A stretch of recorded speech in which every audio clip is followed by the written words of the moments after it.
নজর রাখবো রিপাবলিক বাংলার মহারণ 2024-এর দিকে। রামের মোকাবিলায় শিব। ছত্তিশগড়ে কংগ্রেস সভাপতি মল্লিকার্জুন খড়গের এই মন্তব্যে জোর সমালোচনা বিজেপির। একদিকে গুজরাটের জনসভা থেকে এই ইস্যুতে কংগ্রেসকে তুলোধরা করেন খড়গে, অন্যদিকে তীব্র সমালোচনা করেছেন উত্তরপ্রদেশের মুখ্যমন্ত্রী যোগী আদিত্যনাথও। सनातन धर्म की उपासना विधि में राम और शिव दोनों अलग अलग नहीं हैं।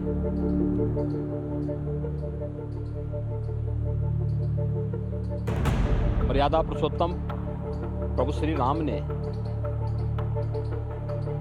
स्वयं शिव की उपासना की और रामचरितमानस में अगर आप जाएंगे तो इस बात को देखेंगे कि भगवान शिव ने भी राम की उपासना की। दोनों एक दूसरे के पूरक हैं। प्रभु राम कहते हैं,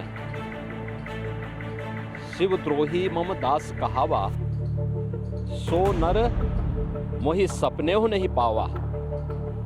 यानी अगर कोई भगवान शिव का द्रोही है और वह मेरा दास, मेरा भक्त कहलाने का दंभ पाल रहा है, तो मैं सपने में भी उसे नहीं प्राप्त हो सकता। ऐसे ही भगवान शिव भी कहते हैं। स्वाभाविक रूप से कांग्रेस की वास्तविकता सामने आ रही है। भारत की सनातन परंपरा को अपमानित करना, उसको लांछित करना, भारत की आस्था के साथ खिलवाड़ करना, ये कांग्रेस की प्रवृत्ति है। और कांग्रेस अध्यक्ष के द्वारा यही बात जो उनको कांग्रेसी संस्कार में प्राप्त हुआ है, वही बात वो अपने भाषणों में कर रहे हैं। पतन की एक नई शुरुआत है और कांग्रेस इस प्रकार के स्तरहीन वक्तव्यों को देकर के हिंदू आस्था के साथ तो खिलवाड़ कर ही रही है, लेकिन अपने कृत्यों से कांग्रेस को इतिहास की वस्तु बनाने की ओर भी कांग्रेस का नेतृत्व उसे धकेल रहा है। और मुझे लगता है प्रभु राम और देवादिदेव महादेव शिव इनको सद्बुद्धि दे। कम से कम जब अब कांग्रेस को लोग विसर्जन करने पर तुले ही हैं, अब तो सच का रास्ता अपना ले। आपस में बांटो और राज करो, बांटो और राज करो, ये कांग्रेस की प्रवृत्ति रही है। और अंग्रेजों की उस विरासत को ही कांग्रेस आगे बढ़ाने का जो कार्य कर रही है, वह हर एक मुद्दे पर कर रही है। उसने जाति के नाम पे, क्षेत्र के नाम पे, भाषा के नाम पर समाज को बांटा है, इससे पहले भी बांटा है, आगे भी वो लगातार इस प्रकार के कृत्य कर रही है। उसके इलेक्शन मैनिफेस्टो में भी समाज को जातीय आधार पर बांट करके और फिर देश के अंदर SC, ST, OBC के अधिकार को वह कैसे अल्पसंख्यकों को बांटने की कुत्सित चेष्टा का हिस्सा बन रही है। यह कांग्रेस का मैनिफेस्टो भी इस बात का उल्लेख करता है, इसलिए कांग्रेस अपनी हार की खिसियाट को किसी न किसी रूप में अब हिंदू आस्था के साथ खिलवाड़ करके व्यक्त करना चाहती है।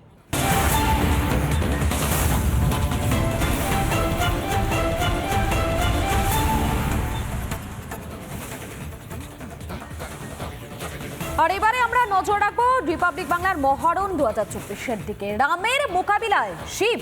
ছত্তিশগড়ে কংগ্রেস সভাপতি মল্লিকার্জুন খড়গের এই মন্তব্যে জোর সমালোচনা বিজেপির। একদিকে গুজরাটের জনসভা থেকে এই ইস্যুতে কংগ্রেসকে তুলোধরা করেন খড়গে, অন্যদিকে তীব্র সমালোচনা করেছেন উত্তরপ্রদেশের মুখ্যমন্ত্রী যোগী আদিত্যনাথও। सनातन धर्म की उपासना विधि में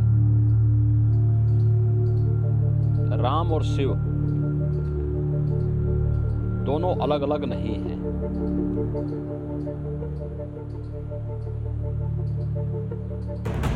मर्यादा पुरुषोत्तम प्रभु श्री राम ने स्वयं शिव की उपासना की और रामचरितमानस में अगर आप जाएंगे तो इस बात को देखेंगे कि भगवान शिव ने भी राम की उपासना की। दोनों एक दूसरे के पूरक हैं। प्रभु राम कहते हैं,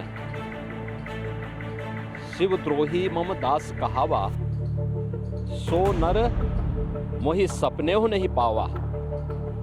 यानी अगर कोई भगवान शिव का द्रोही है और वह मेरा दास, मेरा भक्त कहलाने का दंभ पाल रहा है, तो मैं सपने में भी उसे नहीं प्राप्त हो सकता। ऐसे ही भगवान शिव भी कहते हैं। स्वाभाविक रूप से कांग्रेस की वास्तविकता सामने आ रही है। भारत की सनातन परंपरा को अपमानित करना, उसको लांछित करना, भारत की आस्था के साथ खिलवाड़ करना, ये कांग्रेस की प्रवृत्ति है। और कांग्रेस अध्यक्ष के द्वारा यही बात जो उनको कांग्रेसी संस्कार में प्राप्त हुआ है, वही बात वो अपने भाषणों में कर रहे हैं। पतन की एक नई शुरुआत है और कांग्रेस इस प्रकार के स्तरहीन वक्तव्यों को देकर के हिंदू आस्था के साथ तो खिलवाड़ कर ही रही है, लेकिन अपने कृत्यों से कांग्रेस को इतिहास की वस्तु बनाने की ओर भी कांग्रेस का नेतृत्व उसे धकेल रहा है। और मुझे लगता है प्रभु राम और देवादिदेव महादेव शिव इनको सद्बुद्धि दे। कम से कम जब अब कांग्रेस को लोग विसर्जन करने पर तुले ही हैं, अब तो सच का रास्ता अपना ले। आपस में बांटो और राज करो, बांटो और राज करो, ये कांग्रेस की प्रवृत्ति रही है। और अंग्रेजों की उस विरासत को ही कांग्रेस आगे बढ़ाने का जो कार्य कर रही है, वह हर एक मुद्दे पर कर रही है। उसने जाति के नाम पे, क्षेत्र के नाम पे, भाषा के नाम पर समाज को बांटा है, इससे पहले भी बांटा है, आगे भी वो लगातार इस प्रकार के कृत्य कर रही है। उसके इलेक्शन मैनिफेस्टो में भी समाज को जातीय आधार पर बांट करके और फिर देश के अंदर SC, ST, OBC के अधिकार को वह कैसे अल्पसंख्यकों को बांटने की कुत्सित चेष्टा का हिस्सा बन रही है। यह कांग्रेस का मैनिफेस्टो भी इस बात का उल्लेख करता है, इस बात का उल्लेख करता है। इसलिए कांग्रेस अपनी हार की खिसियाहट को किसी न किसी रूप में अब हिंदू आस्था के साथ खिलवाड़ करके व्यक्त करना चाहती है।